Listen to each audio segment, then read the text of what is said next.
Hello guys, আসসালামু আলাইকুম। আমরা বোয়ালখালী হতে চরপেশনের উদ্দেশ্যে রওনা দিছি।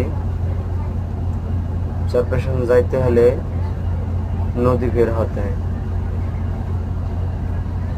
নদী পার হওয়ার জন্য প্রয়োজন বোয়ালখালী খেয়া।